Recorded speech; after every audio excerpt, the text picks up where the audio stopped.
माँ भी कभी बेटी थी।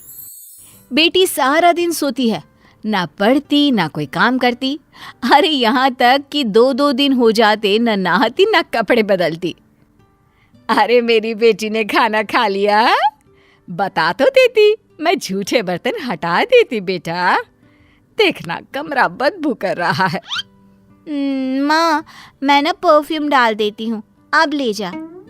हाँ बेटा, क्यों नहीं, तू सो जा। हाँ नहीं माँ, मेरा नेट रिचार्ज करना है, मोबाइल चल नहीं रहा। मोबाइल चले तो मैं कोई काम करूँ ना, कोई वीडियो शेयर करना है, गाना डाउनलोड करना है और एक रील भी बनानी है। माँ की आंखों में आंसू आ जाते हैं। हाय रे मेरी बेटी, इतना सारा काम करेगी, अरे थक जाएगी मेरी लाल, थक जाएगी। क्या करे माँ, अब इस दुनिया में आए हैं तो यहाँ के हिसाब किताब से तो रहना ही होगा। जीवन है अगर जहर तो पीना ही पड़ेगा। क्यों? क्या है ये, माँ बेटी का नाटक फिर से शुरू हो गया। फिर दोनों ने घर को आलस खाना बनाना शुरू कर दिया। बाहर निकल, देख तेरी उम्र की लड़कियां क्या क्या कर रही है, कितनी तरक्की कर रही है, और एक तू है। अरे कैसी बात कर रहे हैं जी, कहाँ बाहर जाएगी, मौसम देख रहे हैं आप कितना गर्म है। अरे नहीं नहीं बिटिया, अरे तो कौन सा पैदल जाना है, बाहर एसी की बस चल रही है, क्लास में एसी लगा है। अरे ये बच्ची को क्या बना रही हो तुम। देखिए आप ना ऐसा मत बोलिए, मैं जानती हूँ बेटी का जीवन कैसा होता है। छोटी सी उम्र में मेरी शादी, फिर बच्चा, सास की टिक टिक, ननद के चेंचे। अरे ना, मेरी बेटी ये सब करने के लिए पैदा थोड़ी ना हुई है। पिताजी क्या करते, बीवी को कहाँ तक समझाते कि लड़का हो या लड़की, जिंदगी ऐसे नहीं चलती है। आराम करना ठीक है, लेकिन जीवन के उस पड़ाव में नहीं जहाँ ढेर सारा काम करने की जरूरत होती है। माँ, पापा। पिता को लगता है कि बेटी को समझ आ गया है। हाँ बेटा बोल, जल्दी से बोल, क्या हुआ। वो जाते वक्त ना दरवाजा बाहर से बंद करते जाना। नींद आ रही है। हाँ बेटा, मैं लाइट भी बंद कर देती हूँ। हाँ, और ये मोबाइल का रिचार्ज भी करवा देती हूँ, ठीक है। खैर बात आई गई हो जाती है। फिर एक रोज माँ गिर जाती है और उन्हें चोट आ जाती है। ओह हाय रे मेरी कमर, क्या करूँ, कहाँ जाऊँ। मिन्नी, अरे ओ मिन्नी। मिन्नी लेकिन कहाँ सुनने वाली थी, वो तो चुपचाप अपने कान में म्यूजिक की तार लगाकर नाच रही होती है। नीचे माँ जोर जोर से रो रही होती है कि आवाज पड़ोसन के कान तक आ जाती है। हाय रे बहन, क्या हो गया, क्यों चिखी जा रही हो, तुम्हें इतनी चोट लगी है। मिन्नी कहाँ है, बुलाओ उसे। अरे नहीं, उसे ना बुलाना, वो सो रही होगी या फिर म्यूजिक का वक्त होगा। अरे मैं उसे परेशान नहीं करना चाहती। बहन जी, बेटी को कम काम देना ठीक है, माना कल को उसके ऊपर जिम्मेदारियां होगी, लेकिन इतना भी सर मत चढ़ाओ कि किसी काम की ही ना रहे। अरे कभी मेरे घर आओ, मेरे दोनों बेटों को देखो। अब रहने दीजिए ना बहन जी, मुझे आपकी मदद नहीं चाहिए, बस आप ना ये ज्ञान ना दे। पता है जीवन कितना मुश्किल होने वाला है आने वाले समय में।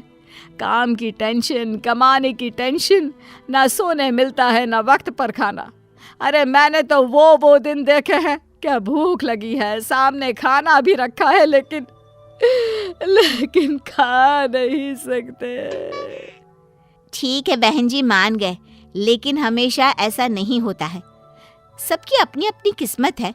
बेटी को पढ़ा रही हो तो कल को नौकरी भी तो कराओगी कि नहीं। फिर क्या, नौकरी करेगी तो नौकरानी रखेगी, नहीं तो मैं हूं ना।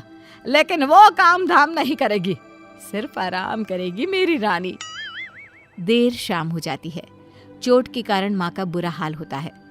घर में अंधेरा होता है, तब पति आते हैं और माँ रो रही होती हैं। अरे मिन्नी को क्या हो गया, और तुम क्यों रो रही हो। मैं आज गिर गई, कमर में चोट लगी है, प्यास के मारे बुरा हाल हो रहा है, लेकिन पानी कैसे पीऊं, चला ही नहीं जा रहा।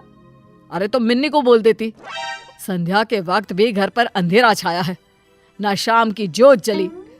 अरे मिन्नी को क्यों परेशान करना, बेचारी वैसे भी कितने काम करती है, कॉलेज का काम, मोबाइल का काम, खुद का नहाना धोना, खाना पीना। अरे बच्ची है वो अभी। पति को गुस्सा आ जाता है। वो जोर से मिन्नी को आवाज देते हैं। क्या हो गया पापा? काम था तो कमरे में आ जाते, क्यों इतनी जोर से चिल्ला रहे हैं? आदत नहीं है मुझे, जानते तो हैं आप। मिन्नी तुम्हें पता है, तुम्हारी माँ आज गिर पड़ी, उन्हें चोट लग गई है। तुम उन्हें डॉक्टर के पास तो छोड़ो, ये भी देखने नहीं आई कि उन्हें हुआ क्या है। प्यास लगी है, चल नहीं पा रही है, लेकिन मजाल है कि तुम एक गिलास पानी भी दे दो। ओ मम्मी, क्या हो गया? कैसे गिर गई? वही मैं बोलूं कि कॉफी के वक्त कमरे में कॉफी देने क्यों नहीं आई? माँ, दर्द तो नहीं हो रहा ना? अरे नहीं नहीं मेरी बच्ची, सब कुछ ठीक है। ओह गुड, तो जाकर फिर कॉफी बना दो ना। मैं रूम में जाती हूँ। हाँ माँ। मिन्नी वहां से चली जाती है। माँ भी मिन्नी के ऑर्डर को मानकर उठने की कोशिश करती है, लेकिन उठा नहीं जाता। ओह, जी जरा कॉफी बनाकर दे दीजिए ना मिन्नी को।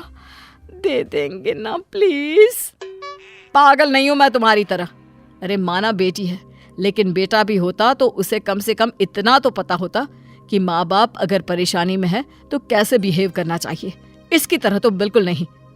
कैसी बात कर रहे हैं जी, बच्ची है, समझ जाएगी। वो समझेगी नहीं, उल्टा तुम्हें ही कोसेगी एक दिन, देख लेना। ठीक है देख लेंगे, हटिए आप, उसके लिए मैं ही कॉफी बना देती हूँ। बस माँ किसी तरह लग जाती है बेटी की सेवा में। कुछ दिन, महीने और कुछ साल बाद एक दिन। माँ मेरी नौकरी लग गई है अमेरिका में।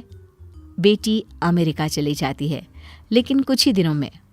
माँ मैं वापस आ रही हूँ, यहाँ रहना मुश्किल नहीं नामुमकिन है। मिन्नी घर आ जाती है और माँ से बात करना बंद कर देती है। अरे क्या हो गया है हमारी मिन्नी को? सारा दिन नौकरी ढूंढती रहती है, मुझसे बात भी नहीं करती। आप बात करिए ना। पिता और माँ मिन्नी के पास आती हैं। तेरी माँ परेशान है, तू बातें नहीं करती, क्या हो गया बेटा? बेटा मुझसे क्यों नाराज है? तू जानती है ना मैं कितना प्यार करती हूँ तुझसे। मिन्नी को माँ पर गुस्सा आ जाता है। वो जोर जोर से बोलने लगती है।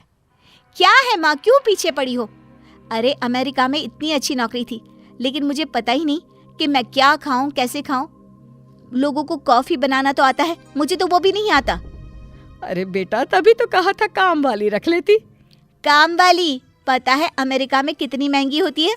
जितना मैं कमाती थी उसे ही दे देती।